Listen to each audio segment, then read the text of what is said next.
Super Rugby Dream Team for round 3. No Blues players. Just saying. Not that I'm still mad about that game. Wearing a Crusaders jersey. Yeah.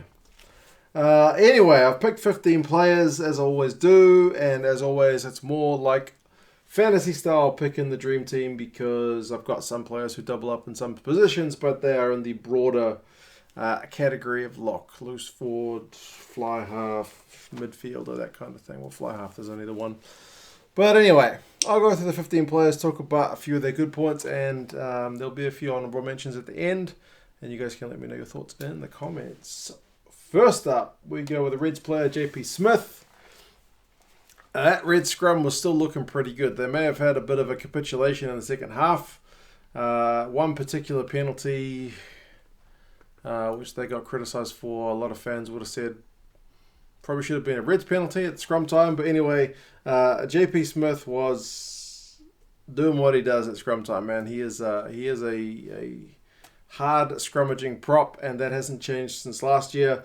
9 runs, 3 meters, 9 from 11 tackles is a pretty good effort.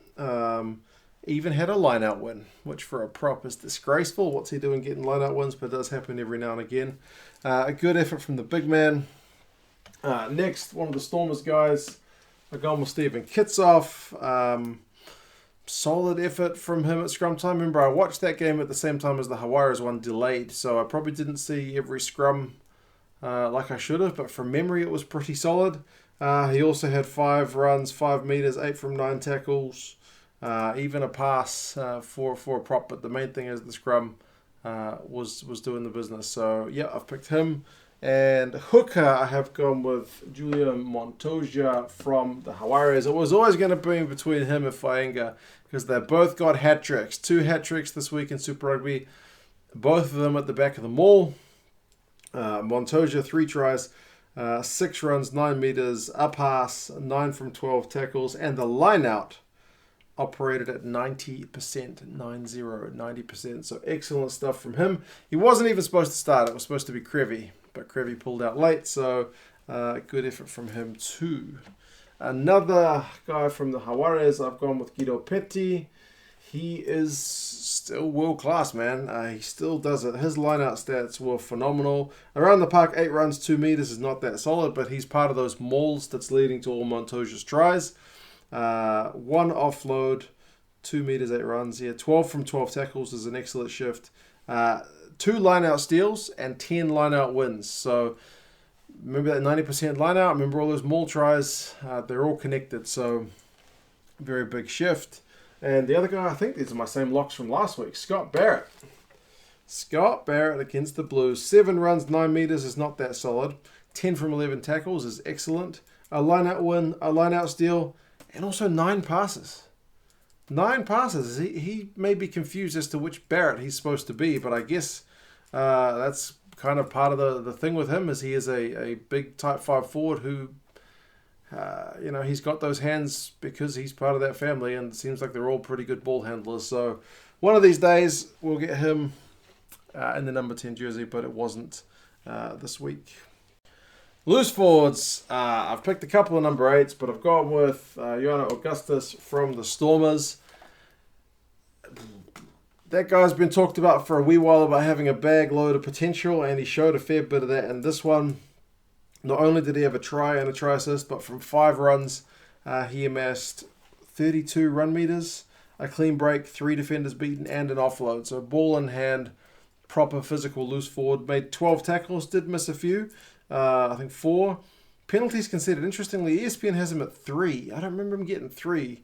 Rugby Pass has got him at 0. So not sure which one of those 2 sites is correct. Another South African loose forward, Agoma Sikambuza from the Sharks. Another top effort. I have picked one guy who was kind of your defensively minded loose forward, but he's to come. Notcher was similar to Augustus in that he had 14 runs, 59 meters, so a guy really chewing up the yardage in terms of ball in hand. A clean break, 4 defenders beaten, 4 passes, 6 from 6 tackles, and 2 line-out wins. So another guy who's definitely got a point to prove in the loose in South Africa. Oh, This is the wrong magnet. This guy. I've gone with Tom Christie from the Crusaders. So you had two guys here who are your ball carriers, getting the run meters, defenders, beating all that stuff. Tom Christie means 6 runs, 6 meters. Nothing that flash. 23 out of 24 tackles. 23. I think it's even more than Peter Steff this week. And Peter Steff is a tackling machine. So partly keeping those Blues guys under control was this man. So, yeah. Crusaders lose Matt Todd, a tackling machine, and then they get a guy like Tom Christie stepping up. I know he's in a different jersey number, but still, fantastic effort. This guy is the scrum half. Same as last week, Tate McDermott. He's having some good games. A try assist. It seems to be he is a focal point for the Reds play. 4 runs, 27 meters, dangerous player, clean break, 3 defenders beaten, 3 from 4 tackles, and at least one of them, maybe 2 of them, were kind of key, like line break tackles that like he was the one who managed to cover off. So a good effort from him. Next man got man of the match in a losing effort. Elton Yankees, and I've read some of the comments. This guy just is a magnet for hate. Like again, I watched that Lions Stormers game like at the same time as another game, so I definitely can't comment as well as people who sat down and watched it like intently. But Elton was having a pretty good shift, wasn't he? He had a try, a huge gap. He went straight through it. He had a try assist with that kick. He's kicking for touch at one point. He put the ball like on a dime, like 5 meters out, like pinpoint stuff. And you see a lot of other players, they struggle with that. They struggle. Usually look at the Blues guys kicking for touch, man. They need a guy like Elton Yankees to kick for touch. To be fair, though, kicking at poles was not the best effort from the Lions. He did have 2 go off the post. He did kick one from like 50 meters, which if their defense had held would have won them the game, but it wasn't to be. 10 runs, 67 meters, 2 clean breaks, 7 defenders beaten. 7 defenders beaten. 6 from 7 tackles. All those people say he's like a, what is it, like a saloon door or whatever. What are those doors that spin? You know the ones I mean. The one that you got to judge a moment to get through. 6 from 7 is pretty good. And yeah, like I said, kicking for touch was on point. Midfielders, Ronell from the Stormers. He's kind of a guy who had that key moment in getting that game. He got that final try. 6 runs, 49 meters, 2 clean breaks, 2 offloads, 5 from 5 tackles. Midfield was also a pretty competitive one this week, but he was the guy at the key moment, and overall pretty good shift. Good Hugh from the Crusaders. That offload, man, was just sickening as a Blues fan. But a try assist, like I mentioned, the offload. 7 runs, 23 meters, 3 from 3 tackles is actually a pretty low number for him. 7 passes, 3 offloads. Very, very good shift from Good Hugh. Another Kiwi in Ben Lamb from the Hurricanes. I've perhaps been a bit tough on the Canes, and this is their first guy on the board. 2 tries. Really took the game away from the Sharks. 6 runs, 114 meters, 3 clean breaks, 5 defenders beaten, 2 passes and offload. 7 from 7 tackles for a guy in his position is also a very, very solid effort. So it's like when he's quiet, you don't see him, but when he's on form, he's very, very difficult to stop. Another Kiwi, Damien Mackenzie. The Kiwi team's had a pretty good week, bar one.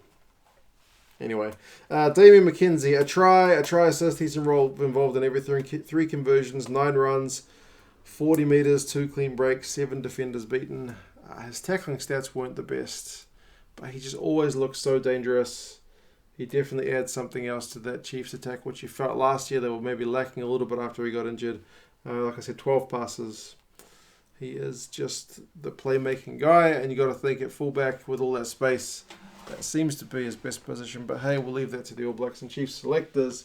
And lastly, I've gone with Emilio Noble from the Jaguares. A try and a try assist, 7 runs, 71 run meters, 5 passes, 3 clean breaks, 2 defenders beaten, 1 from 1 tackle. Again, like he was on fire at times last year. Then he kind of went quiet around the World Cup and just before. But he looked to be back in this game and, yeah, kind of a safe pair of hands under the high ball for the most part as well. So, yeah, that's my 15 guys. Jordy Barrett was pretty good, wasn't he? 3 try assists. Faenga with his 3 tries for the Brumbies.